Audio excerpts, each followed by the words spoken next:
The focus of the paper is really to try to understand the extent to which the referendum outcome triggered a shift in the norms that govern behavior towards immigrants and more generally towards people of ethnic and religious minorities.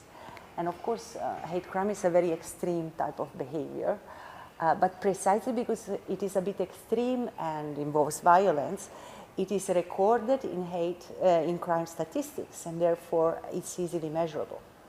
That's why we focus on that, although we are interested in norms at large. So this is a bit the tip of the iceberg, if you want.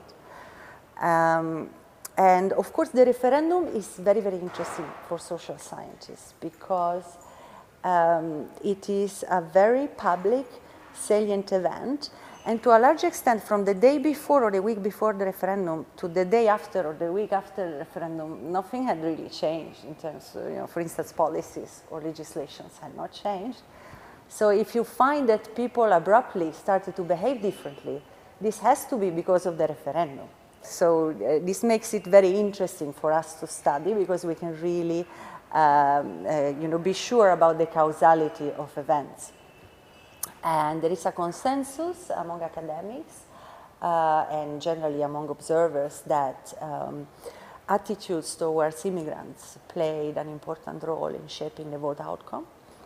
And our idea is really that the referendum revealed the true extent of anti-immigrant sentiment within the country, something that perhaps was not so obvious or was not, that was not apparent to people beforehand.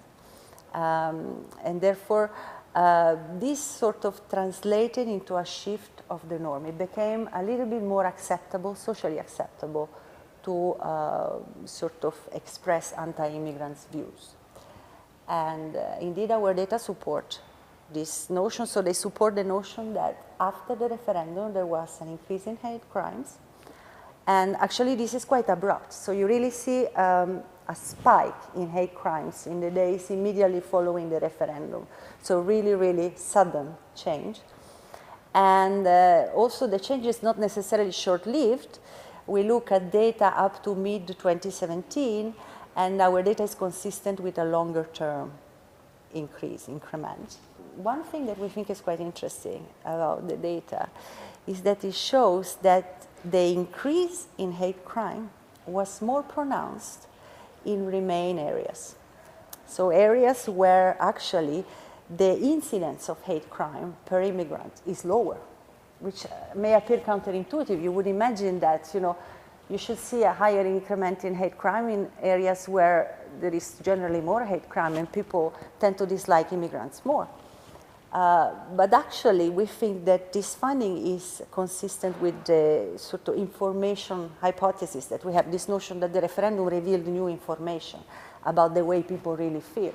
And if you see it in that sense, it makes intuitive sense that the outcome, the information revealed by the referendum was more surprising in Remain areas than in Leave areas. So if you live, say, in Cambridge, where you're surrounded by people who really like diversity, you're going to tend to think that there is a strong norm, against expressing anti-immigrants' views, and therefore you are not yourself going to express this kind of views, even if you're not a big fan of immigrants.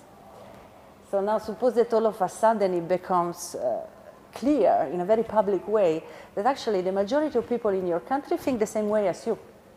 So this means that you're going to change your behavior, and perhaps more so than if you lived in a different area, perhaps an area where the majority of people do not like immigrants to start with. Because if you live in that area, you wouldn't have the impression that there is a strong pro-immigrant norm to start with. So that's kind of the story.